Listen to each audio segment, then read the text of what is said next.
Hi, I would like to introduce myself as Harsh. In this presentation, I will critically reflect on two educational approaches, to developmental theories, and to professional frameworks that help shape my understanding of children in early childhood education. This perspective has significantly influenced how I plan to support children's learning, well-being, and development in my future role as an early childhood teacher myself. Now let's come to the next slide. Yeah, I can see in the next slide I've prepared an introduction on understanding how children learn and grow. It's basically a heart of early childhood education. As an emerging educator myself, I believe it's essential to reflect on the emotional approaches and the theoretical foundations that inform our teaching. In this presentation, I will explore how these ideas help me better understand and support children, and how they connect to professional frameworks like the early years learning framework and the national quality standards. In the upcoming slide, I have focused on historical approach.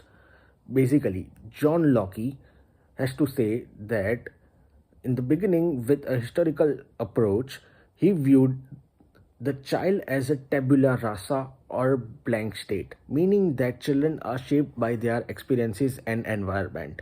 While we now recognize that children are born with their own strengths and depositions, Locke's idea reminds me that our influence as educator is powerful. It reinforces my responsibility to create positive environment and moral respectful behaviors, knowing that children are always learning from their surroundings. In the upcoming slide, we can see the contemporary approach, which was phrased perfectly by Reggio Emilia. So, in this script, she basically tries to explain us that a contemporary approach inspires her is kind of the approach which she sees children as competent, creative, and curious individuals who she personally believes that children are the ones who express themselves in many ways. It emphasizes on the relationships, the learning environment, and the role of the educator as a co-learner. I value this because personally it encourages me to observe and listen deeply to children. It also gives me a better understanding to like how I can design environments that spark exploration and support children's sense of agency. In the fifth slide, I have posted down a theory of Bowlby's attachment.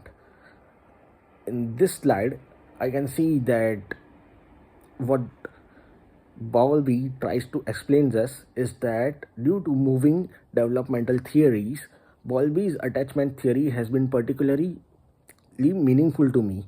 Now, let's say how is it meaningful to me? Because it highlights the importance of secure and trusting relationships between children and caregivers, which form the foundation of emotional and social development. A teacher, this theory reminds me that is a helps being a warm, responsive, and consistent, not just caring. It's vital for children's development and confidence to explore. Now, in the next slide, I can see that as per Bronfenbrenner's ecological system theories,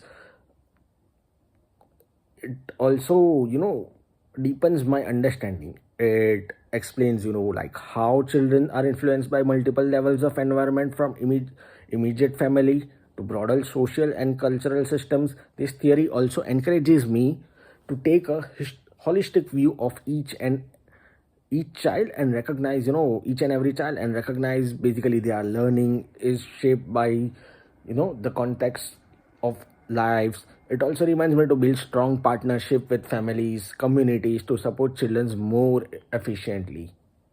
Now, in the seventh slide, I can see that I have jotted down a few important points from the early years learning framework.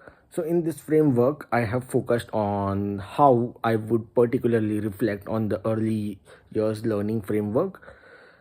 I would provide a clear set of principles and practices that support quality early childhood education, I'm particularly drawn to the practice of partnership, which emphasizes collaboration and family. This supports children's sense of belonging, and it helps them create shared learning goals between educators and family. Now, in the next slide, the second framework is the national quality standards, which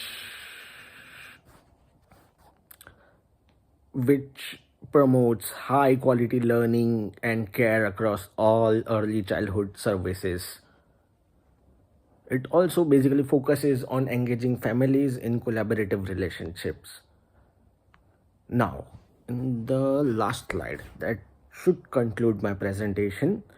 Reflecting on this approach's theories and frameworks has shaped how I view children, capable, connected, and deeply influenced by their relationships and environment.